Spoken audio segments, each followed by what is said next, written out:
Hey guys, this is Pilleater, and I'm talking to the Redpillranger. Hello. Hey, what's up? Not much. I recently discovered your channel via Armenian Chica. I'm sure you've interviewed him. Well, Yes. I know you have.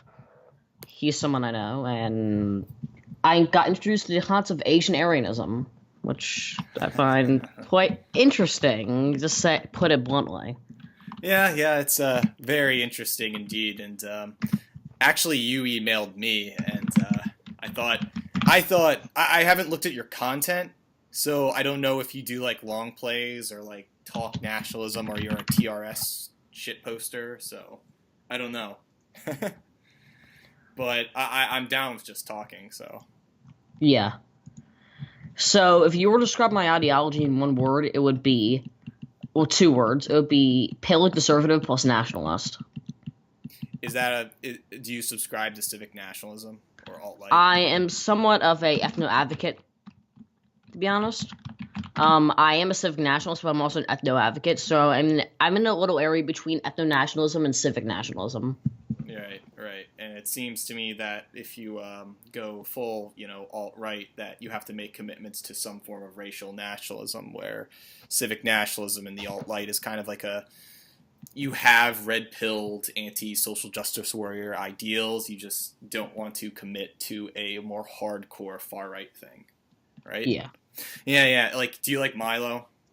No. You don't like Milo. Why is Well, that? he's very useful as a means to an end, but he is kind of like destroying our movement. Yeah, that's pretty much talk around. I mean, I do like Milo. I think it's funny what he says, but I can understand where if you watch some of his videos, like you'll see this one kid confronting an Antifa, and the kid's all like, "As a bisexual Jewish person with an ex-black girlfriend, what you are doing is completely unpatriotic." And so, yeah, depending if you want to associate with that side compared to the all-white Antifa who goes against you because you're a fascist or racist, it seems we're entering a special snowflake generation. Yep, the millennials in my generation, which is after, are some of the biggest such special snowflakes I've ever seen. And I think you just have to ride the tiger and be playful with the snowflake terminology, because I really think nobody really knows what they want, and rather people role play things as a market value to get certain ideals across, as it's the only way to consume something, right? If I was to say I'm a biracial Jewish black loving whatever, I mean, it does that. I don't know what ideology. He probably goes for alt west or civic nationalism, but the whole ideal is basically you get sympathy because of the identity issue, right? Yeah, Where at the same time, however, with the whole Richard Spencer ethno MPI speech. yeah, with the whole ethno nationalist thing going on, we are entering a era where beyond multiculturalism, diversity, people have go to your room nationalism, and basically instead of being together, let's just separate by what you associate with, which I find very interesting. Yeah, definitely. So I see you subscribe to Asian Aryanism. I think what it is you happen to be somewhat kind of an ethno nationalist for both Asians and Aryan and whites. Is that correct? Yeah, that's probably true. I could definitely believe that because Asians tend to have similar IQs to whites and they don't really rape as much, obviously. Well, it's more like the ideal that Asians in America have been the model minority, and if you compare it to blacks, Mexicans, or other non-whites, they're simply just the lower forms of races, to sound like some kind of, not to mean some kind of Nazi, but the ideal is that, look, in the multicultural paradigm, the white elites have chosen Asians to be their partners rather than other blacks. Is kind of just yeah. Do the Ryan Folk statistics, because I don't have any statistics to back me up on this. So the point is, through what I've observed through looking at things and being in certain environments, I have realized that if you were to play the science fiction scenario to say that multiculturalism and diversity wins, and let's say ethno-national politics fails to compete, I think what's going to happen is the white elites are probably going to choose, Asian wives and maybe husbands, more like Asian wives, and then having half a children. They marry white women, and then reinventing the Asian male and becoming the new white identity thing, where it seems to be half Asian. But the point is, it seems that why would you marry someone who is non-white that doesn't represent your own values? And it seems to me that Northeast Asians, or just Asians in general, seem to relate to that. Yeah, I can definitely agree with that. It seems like when you look at the surface, when you compare like a Hispanic and a black to white or an Asian, whites and Asians are not a lot more civilized, which is why Asian would be the only person I'd even think of marrying who would be outside my race. Exactly. And it's the only one where whites are able to comprehend, or at least compromise with, where unlike, you'll see this in the television all the time. I went to go see the founder, what was it, Ray Kroc. It's currently movie right now. And usually, although it seems to be an all-white Americana movie about like a white franchise being started in America, there's those simple little slots of Oreo black women, right? They're black on the outside but white on the inside, and the intellectual black man that can be like Tom Sowell. And a better example would probably be like The Hobbit 2, where you had that nappy-headed black-haired girl just showing up in there in a weird pagan Lord of the Rings land, and she just happens to be there, right? It's for diversity, right? And yeah, definitely. I hate it when they push diversity on the movies just cause. Now, as much as we'd love to believe that there's pretty Oreo women just everywhere, the truth is it's hard to come by Oreo women, and white and a black relationship is probably the most controversial thing in America. And whenever you bring up multiculturalism and diversity, it's usually talking about what's in it for black people. And unfortunately, that's... I don't know. It's this. If you heard the meme, "Gibbs me dat," right? It's Gibbs me dat for only black people, and it's not Gibbs me dat for Asians or other non-blacks. But they have their own version of Gibbs me dat. So I guess you can generally call it affirmative action. But it seems to me when you're talking about rainbow nations, it's always black people have to get in on it. Yeah, definitely. And that just basically, the fortunate part is comparing Western civilization and African civilization, they're just too divergent, like hot and cold, and so it's just not going to add up on that. And so as much as people have been, I know there have been a lot of mulatto and black-white children being born, I just think what has happened is they all moved to Black Lives Matter. And whatever, if you get cream in the coffee, it's still black at the end of the day. And it's sad because there's no blacks associating with the white side, or if you had anything, it would probably be civic nationalism or alt-west, or for supporting the West. And it's just a shame right now, because it's less like, if you have a kid that's half white, half black, they're going to be on their black side, which is pretty much anti-white. And yeah, and I noticed that if you have a kid who's part black, let's say you're a white man, you date a black woman. He's basically his grandchildren are never gonna. His grandchildren aren't gonna mix. He's gonna date your child's gonna date a black person or a mixed black person. Basically, it's gonna within generations they can't even tell that you were an ancestor. And they're not even pushing any institutions for them to be more whiter than black. I had a teacher who.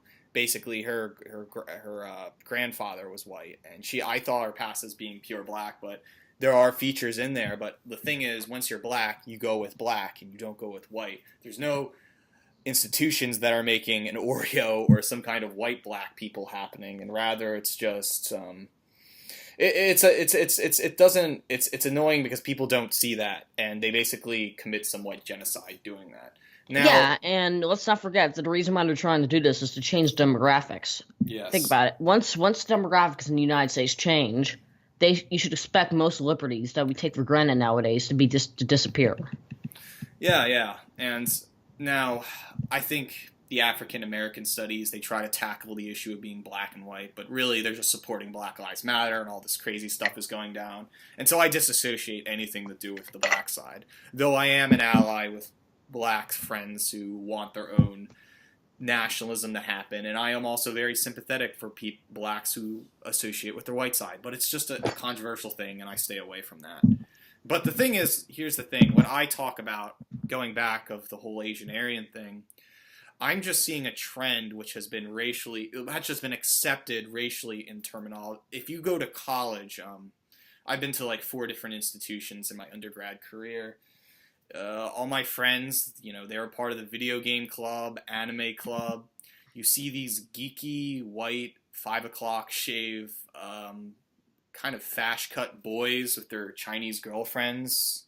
And they're good guys, but they seem to be coming from a different culture. I mean, if you play the whole alpha, beta, delta thing, you could say, oh, they're a bunch of betas or deltas or whatever. But I think it's more than that.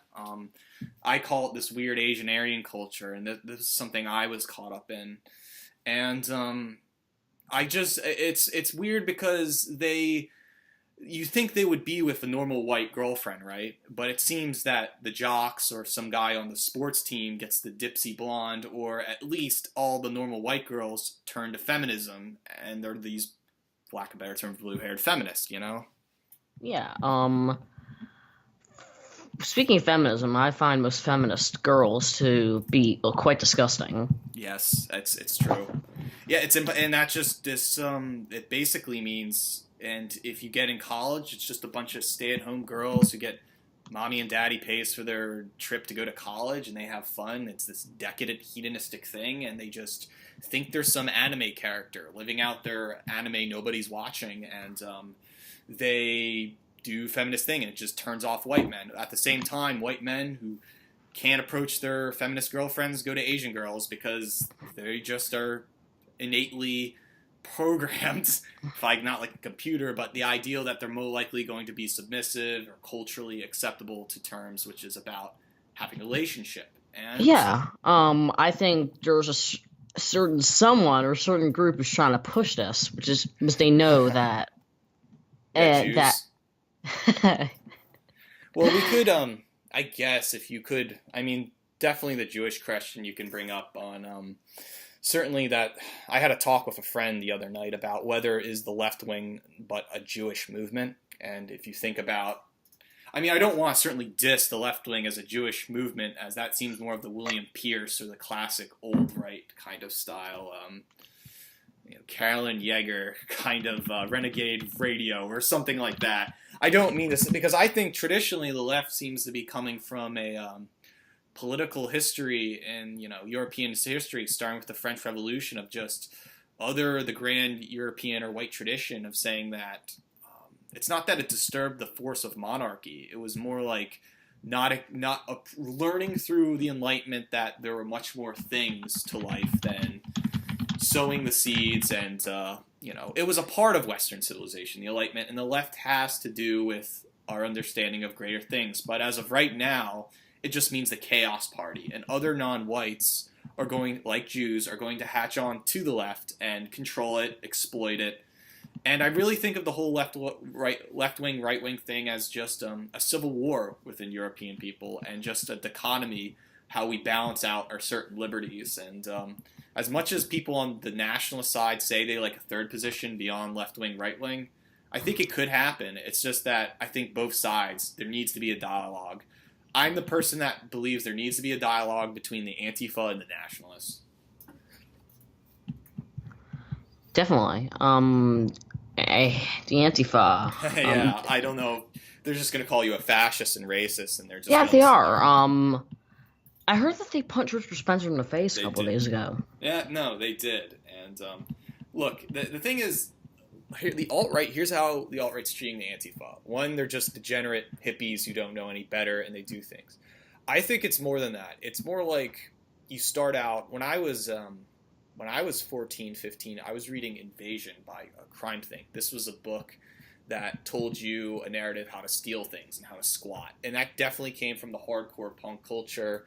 about doing things. And you see, then there's this whole lifestyle anarchy that happened by this West Coast think tank called Crime Think. And Crime Think said it's not about really politics, it's about living the way you want to live life without any restrictions of rules. It's a very new age kind of thing. And that's what dominated and created what we know as the Antifa. Basically, all these kids that had these certain massively white kids that felt that there's freedom and that there's a certain disease like fascism or racism crawling about, and then you have to suppress it, and then suppose we're going to have better lives, right? Because Donald Trump is the byproduct of quote-unquote fascism, which it's unfortunate because it's diluted. And if you do more research, you could see it starts with the Frankfurt School and, once again, Jewish activity and other things that were... But like I said, it's also, I have to say that there's this certain naivety between young people, and they think that they're being anti-establishment when they are the establishment, and they just... I think everyone in the Antifa has to grow up at some point in time, you know? Yeah, unless you're unless you've been like a hardcore anarcho-communist, in which case there's no way you're gonna become red-pilled. Oh, yeah, I mean, it's funny.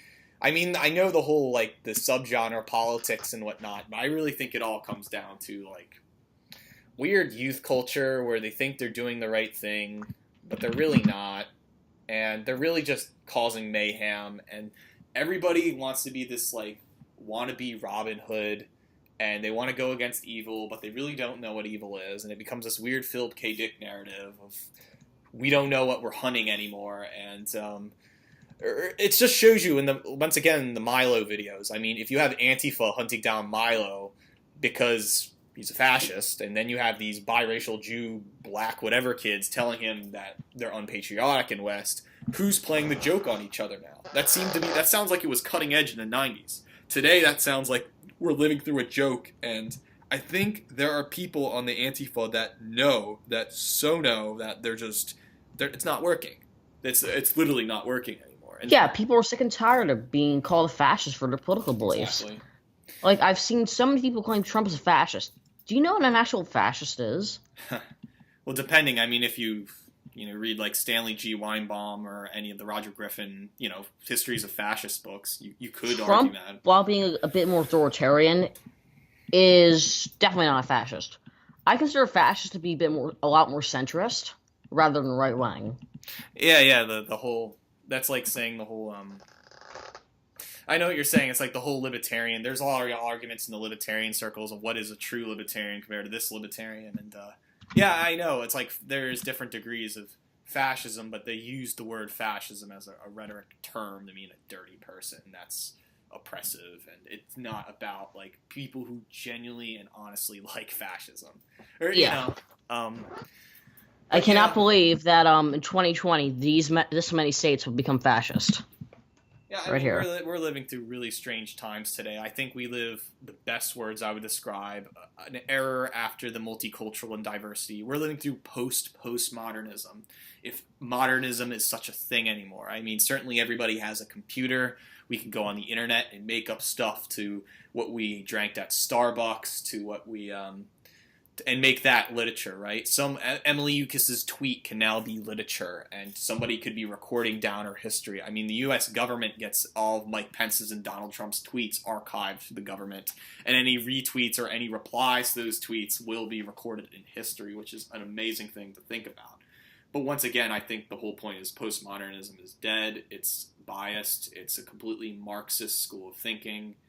I mean, we could go through all the weird critically theory stuff, but the point of the matter is the left is dead, and we know there are biasly Jewish people. Whites fell for it. But look, you have people like Jason Giorgiani with his book Prometheus and Atlas talking about that subject, and you have other very right-wing Arctos books, Countercurrents, up-and-coming new right that's coming to America, and it's just going to get big from that. Yeah, yeah, definitely. But did you see the thing I sent you? Is the 2016 president election about... Well, this is what 2020 is going to be like. And more people will become fasci, according to the Antifa. Interesting. Yeah, because for one thing, Pennsylvania was the breakthrough state that made Trump win. Being in Pennsylvania, they say that Philadelphia was full of voter frauds because all the blacks wanted Hillary, and they forced some of the downtrodden and the lower class blacks who don't know any better to vote for Hillary, but most of them were voter fraud, and so only Philadelphia was supposedly a Hillary community, and everything outside was Trump. And Pennsylvania knows it's Trump, and it's kind of it's getting more. There's a huge facade going on, right? Yeah, someone who comes from Pennsylvania, I can definitely attest to that. I live in somewhat of the Philly area, the suburbs of Philly. And as it turns out, surprisingly enough, it's actually a lot more conservative than you might think. Yes. It's really conservative, like on it seems to me that the mainline Philadelphia, if you talk about Villanova area, is all gated communities. Supposedly one of Trump's family lives over there, and some other celebrities. And then when you get outside of that, it becomes all it's socioeconomics pretty much. Yeah. But I fear that Colorado will never be a Republican for a very long time. Mm-hmm. To be honest, it seems like ever since the druggies came in and all these other degenerates, Colorado just turned blue permanently. You could say that it legalized. I think it was legalization of marijuana or something like that. Yeah, I really don't know the Colorado politics in California. What's ironic is that I can expect Trump to win New Mexico. Wanna know why? What is that? Because he lost it by 11 points, but that was only because Gary Johnson got like 11 points in New Mexico. Yeah. I mean, he could build the wall starting around New Mexico, and there might be some new fervor about voting in the Trump support and getting out. I don't know, because I'm not in New Mexico. I'm not there, so I can't really say what's happening over there.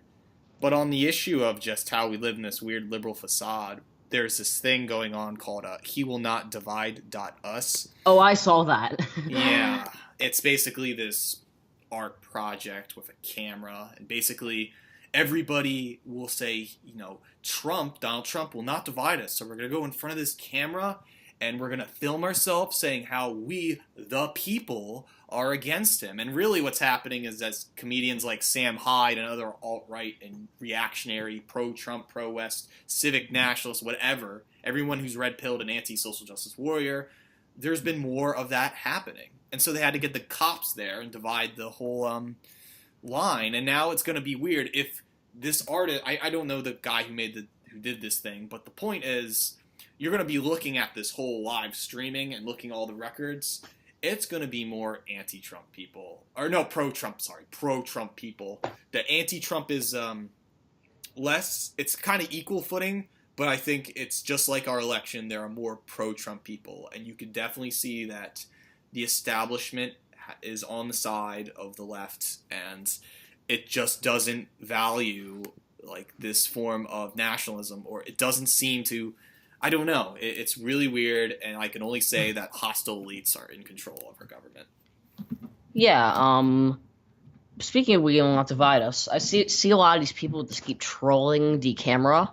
Yes. It's hilarious sometimes. I think on 4chan they've been updating it like constantly about what's going on there. I was actually there, but I didn't want to cam myself. I had some friends cam over on there, but it's kind of kooky. I mean, it's certainly not. It's small. It's just that it makes a big deal because surprisingly, it's just a camera, and then the whole internet world will see it. And yeah, I don't know what to say about that. Other than that, it's another sad attempt of not understanding what people really want, and it's this. Once again, it's this jargon, right, of the people. It seems like the people is now a Marxian word of any people's republic, and it's just, I don't know what to say about it. Yeah. Anything else you want to talk about?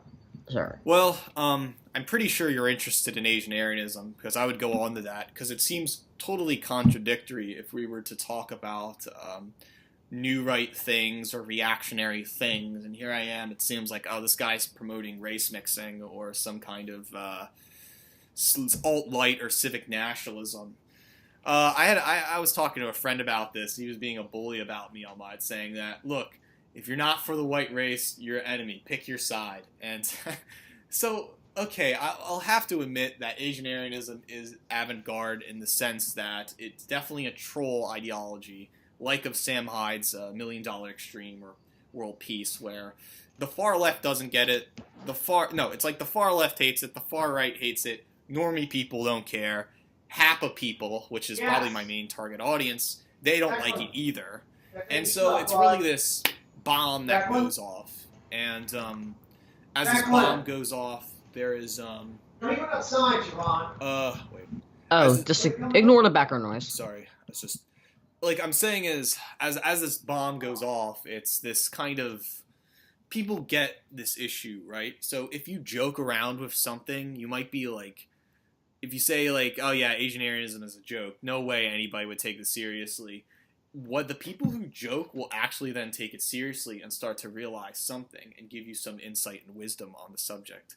First, it can give insight on the left that, one, if Asianarianism is to happen, it shows you that the end goal of any multicultural and diverse thing is that whites will discriminate, it's a powerful word, discriminate and choose the model minority Asians, and they will have Asianarian offsprings. The right can understand Asianarianism as in this is the pathway, not that it's like the Kalergi plan or some kind of, because I don't like the Kalergi plan at all. It's kind of like that the right can understand the wisdom that what is happening right now, we're going to have this weird white, Jewish, Asian, autistic elite running Silicon Valley. There's this meme online of this pyramid, and the top seems to be white, Asian, Jewish elite or something like that. And that seems to be funny, and there's nothing more true right now than if white people are to deny their white racial consciousness, they're just going to go and be the next big thing. And what's allowed? Being Asian, because that's a model minority thing, and they got as advanced civilization as Western civilization does, and hardly. I don't think there's going to be a Wigger party, a party soon with Eminem, and I don't think that's going to happen. And so like the point is like normies will just say, well, that's insensitive because you're talking about politics, and so they'll ignore it. And I think my main what I'm really getting at is the HAPA Reddit. And if you have you looked at the HAPA Reddit before? I've not. Please explain. Okay. Well, the HAPA Reddit, it was kind of started a movement with this guy named Eurasian Writer. Eurasian Writer is this half white, half Asian guy who wrote a blog called Stuff Your Asian People Like. And on this blog, he says how bad it is to be white, half Asian. And if you're that, well, you might as well live a suicidal, nihilistic, and hedonistic life, and there's no meaning. He's basically a self-defeatist. And so what has happened is that the alt-right has been using Eurasian Writers' resources as a way to argue that, well, race mixing doesn't work because you'll be this miserable fuck like Eurasian Writer. At the same time, however, Eurasian Writer started a cult among other HAPAs, half white, half Asians, and he made a whole HAPA Reddit. And on this Reddit, from like total normies to total normie HAPAs, will just post things about complaining and victimization of oneself, and about like why everything's so bad. But the whole point is, they feel like they are constant victims, and they find that being white is evil. That's the point right here. That their white side is somehow evil, and that they got to reclaim their identity by being accepted on an Asian, but not exactly Asian, more as a multicultural being. Once again, I'm against the whole multicultural and diverse paradigm, and what that really means is the Kalergi plan in effect of putting these white Asians with blacks, because because if you want to be a multicultural being, you might as well do it with a stranger. It might be a black person from who knows where, and it's this this universal thing they have, just like this whole what white liberals are suffering, where it's like they're above it all and they're kind of these forced egalitarian beings, right? I mean, I don't have to explain this. I mean, it's this whole. But the point is, the HAPA people are self-defeatists. They're lunatics, and Tila Tequila and Margaret Cho are their greatest enemies because they just like their white side better. And I think Asianarianism would be more of an evil, as a way to troll them, to say, well, if you are making up your enemies, then I might as well be your greatest enemy. The thing is, on the Eurasian Happa Reddit, just looking on the front page, if I click it every time, there's something new by someone idiot. It says, if Adolf Hitler was alive today, would Eva Braun have been Asian? Then it goes, a stupid white male creeps tries to open by saying he likes fetishizing Asian chicks. Then he thinks it's backed up further by saying he likes eating sushi. Haha. I think, oh, I wonder if I'm on the Reddit. Let me see. Oh yeah, I'm on. It says Asian Aryan leader Pilleater interviews Amy. AF alt-right support his movement.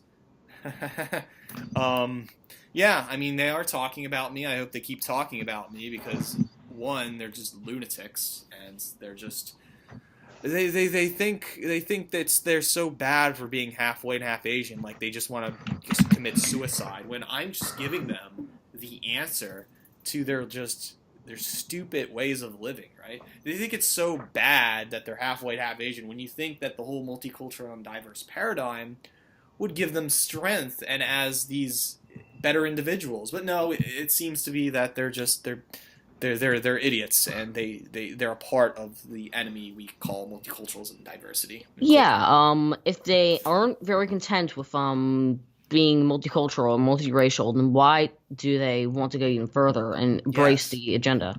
Exactly. It's like they don't even have a point, right?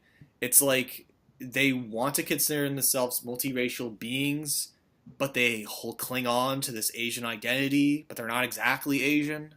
Here's the thing.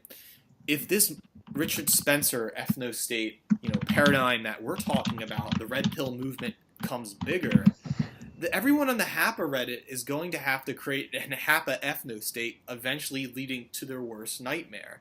And I just came up with a word one night with a friend. Yeah, we'll call it Asianarianism. And yeah, I mean the joke of Aryan too. You think of a white person with blonde hair, blue eyes. He's a Nazi figure. An Asian Aryan figure would be like this ultimate, like, beautiful Eurasian woman, and you can have a nice Eurasian male that looks like Yukio Mishima or something like that. But they have to make their own institutions, and they can't bitch to like other white liberals and say gives me dats and liberal feudalism, and I don't know what to make of it. And oh look, some guy wrote Pilleater interviews China Goth, and some guy named I am on the Reddit. I don't even check the Happa, but I guess I'm making it there, and they're pretty much. I mean, I'd love to talk to your Asian writer sometime. I sent him some